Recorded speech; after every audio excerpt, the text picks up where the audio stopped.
ಜಮಖಂಡಿ ನಗರದಲ್ಲಿ ಜಿಲ್ಲಾಧಿಕಾರಿಗಳಿಂದ ಜನಗಣತಿ ಕಾರ್ಯ ಪರಿಶೀಲನೆ ನಡೆದಿದೆ. ಬಾಗಲಕೋಟೆ ಜಿಲ್ಲಾಧಿಕಾರಿ ಜಾನಕಿ ಕೆಎಂ ಅವರು ಒಳಮೀಸಲಾತಿ ವರ್ಗೀಕರಣದ ಜನಗಣತಿ ಕಾರ್ಯವನ್ನು ಪರಿಶೀಲಿಸಿದ್ದಾರೆ. ಅವರು ನಗರದ ಟೀಚರ್ಸ್ ಕಾಲೋನಿ, ಮಹಾಲಿಂಗೇಶ್ವರ ಕಾಲೋನಿ, ರೆಹಮತನಗರ ಮುಂತಾದ ಪ್ರದೇಶಗಳಿಗೆ ಭೇಟಿ ನೀಡಿ ಜಾತಿ ಗಣತಿ ಕಾರ್ಯವನ್ನು ಪರಿಶೀಲಿಸಿದರು. ಅಲ್ಲಿನ ನಿವಾಸಿಗಳ ಮನೆಗಳಿಗೆ ತೆರಳಿ ಗಣತಿ ಕಾರ್ಯಕ್ಕೆ ಸಿಬ್ಬಂದಿ ಬಂದಿರುವ ಬಗ್ಗೆ ಮಾಹಿತಿ ಪಡೆದರು. ಒಳ ಮೀಸಲಾತಿಗಾಗಿ ಜಾತಿ ಗಣತಿ ನಡೆಯುತ್ತಿದ್ದು, ಯಾರೊಬ್ಬರೂ ಅದರಿಂದ ವಂಚಿತರಾಗಬಾರದು ಎಂದು ಅವರು ತಿಳಿಸಿದರು. ಗಣತಿ ಮಾಡುವ ಸಿಬ್ಬಂದಿ ಹಾಗೂ ಮೇಲ್ವಿಚಾರಕರು ಕೈಗೊಂಡಿರುವ ಕ್ರಮಗಳನ್ನು ಖುದ್ದಾಗಿ ಪರಿಶೀಲಿಸಿದರು. ಗಣತಿ ಕಾರ್ಯದಲ್ಲಿ ಆಧಾರ್ ಕಾರ್ಡ್ ಇಲ್ಲದವರು, ಶಾಲಾ ಮಕ್ಕಳು ಉಳಿದು ಬಿಡುತ್ತಾರೆ ಎಂಬ ದೂರುಗಳು ಕೇಳಿಬಂದ ಹಿನ್ನೆಲೆಯಲ್ಲಿ ಜಿಲ್ಲಾಧಿಕಾರಿಗಳು ಪರಿಶೀಲಿಸಿ ಮಾಹಿತಿ ಪಡೆದಿದ್ದಾರೆ. ಈ ಸಂದರ್ಭದಲ್ಲಿ ಉಪವಿಭಾಗಾಧಿಕಾರಿ ಶ್ವೇತಾ ಬೀಡಿಕರ, ತಹಸೀಲ್ದಾರ್ ಸದಾಶಿವ ಮಕ್ಕೋಜಿ, ಪೌರಾಯುಕ್ತ ಜ್ಯೋತಿ ಗಿರೀಶ, ಸಮಾಜ ಕಲ್ಯಾಣ ಇಲಾಖೆ ಅಧಿಕಾರಿ ಜಗದೇವ ಪಾಸೋಡೆ ಹಾಗೂ ವಿವಿಧ ಇಲಾಖೆಯ ಅಧಿಕಾರಿಗಳು ಮತ್ತು ಸಿಬ್ಬಂದಿ ಉಪಸ್ಥಿತರಿದ್ದರು. ವರದಿ ಕಲ್ಯಾಣಪ್ಪ ಎಸ್ ಬಾಂಗಿ, ಅನ್ನದಾತ ನ್ಯೂಸ್ ಕನ್ನಡ, ಜಮಖಂಡಿ.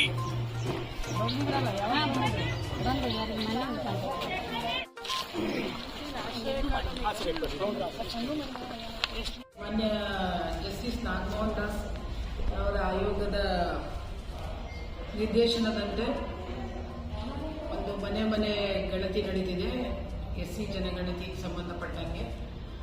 ಆ ನಿಟ್ಟಿನಲ್ಲಿ ನಾನು ಈಗಾಗಲೇ ಎಲ್ಲ ಎನ್ಯುಮರೇಟರು ತಮ್ಮ ಫೀಲ್ಡ್ನಲ್ಲಿ ಕೆಲಸ ಮಾಡ್ತಿದ್ದಾರೆ. ಬಹುಪಾಲು ಮುಕ್ತಾಯ ಹಂತದಲ್ಲಿದೆ. ನಾವು 90%ಗಿಂತ ಹೆಚ್ಚು ಮಾಡಿದ್ದೀವಿ.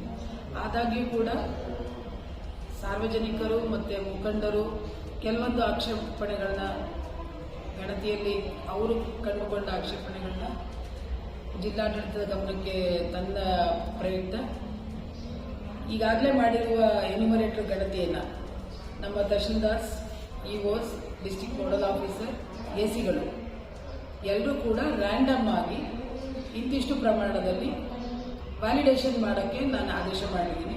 ಆ ಕೆಲಸವನ್ನು ಕೂಡ ಅವ್ರು ಮಾಡ್ತಿದ್ದಾರೆ.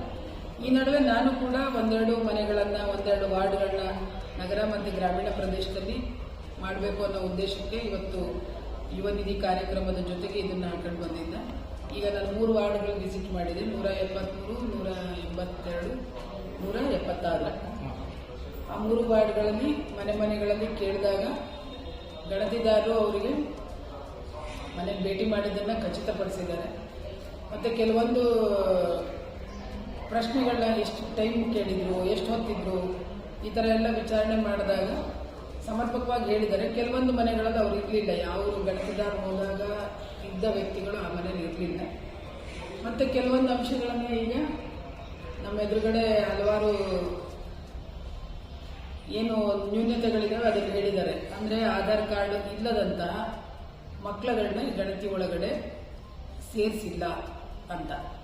ಅದಕ್ಕೆ ಸಂಬಂಧಪಟ್ಟಂಗೆ ನಾನು ಈಗಾಗಲೇ ಉಪವಿಭಾಗಾಧಿಕಾರಿಗಳಿಗೆ, ತಹಶೀಲ್ದಾರ್ ಮತ್ತು ಇಒಸ್ ಹೇಳಿದ್ದೀನಿ. ಎಲ್ಲ ಎನ್ಯುಮರೇಟರ್ ಪ್ರತಿ ಮನೆಯಲ್ಲೂ ಆ ಥರ ಸೇರ್ಲಾರ್ದೇ ಇರೋರನ್ನ ಮಕ್ಕಳು ಎಷ್ಟಿದ್ದಾರೆ ಅವ್ರದ್ದು ಪ್ರತ್ಯೇಕ ಪಟ್ಟಿ ಮಾಡಿ ಮತ್ತು ಅವರಿಗೆ ಬರ್ತ್ ಸರ್ಟಿಫಿಕೇಟ್ ಕೊಂಚಿತ್ತಾಗಿ ನಮ್ಮ ಅರ್ಬನ್ ಇವ್ರಿಗೂ ಹೇಳಿದ್ದೀನಿ. ಮುನ್ಸಿಪಾಲ್ಟಿಗೆ ಸಂಬಂಧಪಟ್ಟಂಗೆ ಗ್ರಾಮೀಣ ಪ್ರದೇಶದಲ್ಲಿ PDOಗಳು ಇಮಿಡಿಯೇಟ್ ಆಗಿ ಅವರು 1 ವರ್ಷದ ಒಳಗಿನ ಮಕ್ಕಳದ್ದು ಬರ್ತ್ ಸರ್ಟಿಫಿಕೇಟ್ ನಮ್ಮ ಕಡೆನೇ ಇರೋದ್ರಿಂದ ಸಂಬಂಧಪಟ್ಟವ್ರಿಗೆ ಅದನ್ನು ಒದಗಿಸಿ ರಿಜಿಸ್ಟ್ರೇಷನ್ ಮಾಡಿಸ್ತೀವಿ ಈ ಟೈಮಲ್ಲೇ. ಇನ್ನುಳಿದ ಅವರ ಆಕ್ಷೇಪಣೆಗಳ ಬಗ್ಗೆ ರಾಜ್ಯ ಮಟ್ಟಕ್ಕೆ ಗಮನಕ್ಕೆ ತಂದು ಉತ್ತರವನ್ನು ಕಂಡುಕೊಳ್ತೀವಿ. ಒಟ್ಟಾರೆ 100% ಈ ಮನೆ ಸಮೀಕ್ಷೆ ಏನಿದೆ, ನಾಗಮೋಹನ್ ದಾಸ್ ಆಯೋಗದ ವರದಿಯ ಅನ್ವಯ ನಾವು ನಡೆಸ್ತಿರೋದು 100% ಜಿಲ್ಲೆಯಲ್ಲಿ ವ್ಯಾಪಕವಾಗಿ ಮತ್ತು ಸಮಗ್ರವಾಗಿ ಗುಣಾತ್ಮಕವಾಗಿ ಆಗಬೇಕು ಅನ್ನೋದು ಜಿಲ್ಲಾಡಳಿತದ ಆಶಯ. ಆ ನಿಟ್ಟಿನಲ್ಲಿ ನಾವೆಲ್ಲರೂ ಕೂಡ ಡಿಸ್ಟ್ರಿಕ್ಟ್ ಅಡ್ಮಿನಿಸ್ಟ್ರೇಷನ್ನ ಎಲ್ಲ ಅಧಿಕಾರಿಗಳಿಗೂ ಕೂಡ 2%, 5%, 10% ಹಂಚಿಕೆ ಮಾಡಿದ್ದೀವಿ. ನಾವೆಲ್ಲರೂ ಕೂಡ ಫೀಲ್ಡಲ್ಲಿ ಇದ್ದು ಇನ್ನೂ ಒಂದು ಸರ್ತಿ ಎಲ್ಲೇ ಏನಾದರೂ ಗ್ಯಾಪ್ ಇದ್ದರೆ ಅದನ್ನು ಮತ್ತೆ ಸರಿ ಮಾಡಿ ಮತ್ತು ಎಲ್ಲರೂ ಕೂಡ ಪ್ರತಿಯೊಂದು ಮನೆಯೂ ಈ ಗಣತಿಯ ಭಾಗ ಆಗಬೇಕು ಅನ್ನೋ ನಿಟ್ಟಿನಲ್ಲಿ ಕಾರ್ಯ